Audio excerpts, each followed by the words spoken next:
welcome to the flight tracker code walkthrough and a demo demonstration. First, I'm just going to show you a very fast, quick overview of the main activity here. So our app is a flight tracking app, right? It is going to allow for API calls, and it is going to get your flight data and display it on the screen for you. So first, we will start with the onCreate. OnCreate just gets all the typical information needed to set up your app in the first place, right? We get your display width and height just for some dynamic printing out of certain variables and things with constraint views and such. I lock the screen orientation to portrait mode. I felt that the app only really needed to work in portrait mode. It wouldn't really serve a purpose to have it rotate when all it does is display a recycled of data that would work better on a portrait than a landscape, and I figured it'd be better to just lock it to one view than allow for the rotation. Okay, down here I just set some on-click listeners. This is for the add flight button you'll see later. It'll be in the top right corner of the screen, signified by a plus button, and this is going to be the remove flight button on the screen. It is going to be denoted by a minus symbol. Down here we have the add flight. This is just going to take a couple setup. You're setting up flight, the windows, the inflate, the button references. There's an alert dialog builder. Have an alert dialog that pops up when you click the plus button. This plus button, when you click that, it makes a call to this method, and it will display an alert dialog that you input your flight number into it and then hit the confirm button to add the flight fully to the app. You come down here, this is a background. This is our dim background and spinner. This is just a loading bar. This just helps make the app feel not as slow, and it makes people feel that the app is running a little bit faster than it might actually be. Down here is when you select the confirm button. So when you hit confirm after you enter your flight number, all of this data below will run. First, we make new flight, we dismiss our dialog, our alert dialog, then we show the loading icon and dim the background to display a loading effect. Then we post delay all this information here. This is so that the app has time to make the API call and for the API call to get its response. The API call will then, after being received back and 2 seconds have passed, all of this will go away and the app will resume as per usual and will update with all the new flight information. Down here in our set info, this is what we use. I should say that set info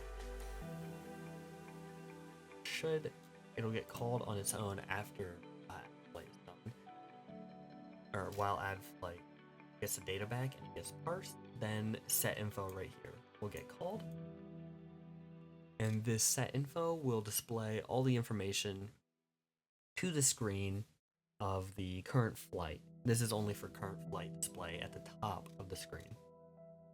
It will simply take the information, parse it, and then put it at the top. Down here in our card creation, this is used for our recycler. The recycler view. The recycler view will have all the information of every past flight in a simplified format card inside of it. This is where we make our card. Down here, we just take the needable information to add to the screen or to the card view. This is what's getting added directly to the card view.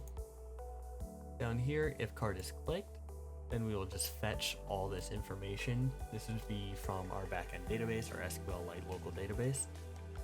And this was what's going to get displayed to the current view on the screen if you select a prior flight that you've added to the app. Okay, next I'll do a very brief overview of my backends and then we'll get right into the demo. Okay, now for the backend, we're going to start with my plane class. Plane class here is just used for every time you make a flight, it'll make a new plane object, and this is what's going to do the API call specifically for that object. Mainly, all I want to highlight hidden here really is just our call, our URI API call. It wasn't too terribly bad to learn. but I had a lot of problematic situations where the JSON data would vary based on certain flights. Some flights don't provide terminals, while some do, and some provide desk numbers, and I had to handle for some things like that. And that would be, it'll show down here. So in our constructor, you construct and provide a flight number, and that just gets depended on or appended on the URL call here that I have stashed. It's just a string variable. Then we go to call get data. Get data here will then build our API call, and then it'll send it out, and it'll wait for our call back here in by using the new call request, and then right here we have our different printouts for whether it worked or whether it didn't. On failure, it just prints out a stack trace, and on response, we store the response body, and then we call parse data to parse all that data. Down here in parse data, we just separate out some of the objects in the data, and then here we are going to handle differently. We're setting up different handling for the terminal output, like I was saying. We have it can either be a terminal, if null, if the departure is not null and we have terminal, then it sets to say terminal. This will be for the arrival and departure and arrival, I should say, in the right order. And then down here in get info, we are appending everything to data sets to add them into our database later. But down here for handling that when terminal isn't present, it does if has terminal, then it'll add the terminal, else if it checks it has the check-in desk tag, that is for if there's a desk number and not that, and then it'll add that, and then if not that, it'll do an else, and it'll add no terminal to the terminal, and it will display on the current of the screen. Okay, we also have defaults down here just in case the API call failed. Didn't have too many problems, like I just said with the API call. There was a weird instance where the terminal number was printing out incorrectly. It did seem to be handled, seemed to be just a data misinput on the API end. And like I said, besides handling if there's a terminal or not, wasn't too bad. There's a problem of thread.sleeping or like using a post delay to wait for the API call to respond. I tried a couple different ways and was having problems, but post delay seemed to work the best for that. Okay, now we will move on to the database helper. It's just a quick overview of our database. I just extracted some of the column names out in the flight table for easier use elsewhere. So here we just have two different constructors. This one is just for if you're adding a new flight, we need to set a data to add to the database. Otherwise, this is just for if you're reading or removing data from a flight. From the database, if you're gonna read or just remove from the database. Here we create the table. Nothing too crazy, all the standard stuff that we just had with plain data parse. And then down here, we just have an add flight. This just has a content view, stores all the data, and then puts it into the database right down here with a DB insert. Returns a Boolean true or false for if it stashed it properly or not. And down here, we just have a return data. This will return the entire 2D array of the database for printout for the card view. As the card view will print out every flight or each individual flight specified. Down here, just to get flight by data, this is just for the card views. When you click them, it can query for that data and display it on the view. And then this is a delete flight, and this is purely just to delete a row out of the database. And yeah, now we'll move to the adapter for the recycler. So the recycler here is just the adapter for the recycler view. Purely just handles how the entire recycler. This, in my opinion, was probably the hardest thing to get working, even though it's an integrated Android feature more so than using using a database or using the API call. This seemed to be the most confusing thing for me.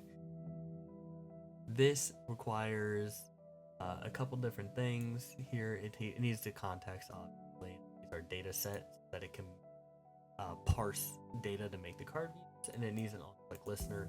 On-click listener what does the flight call or the flight number called a read, to read from the database, and it also has down here below.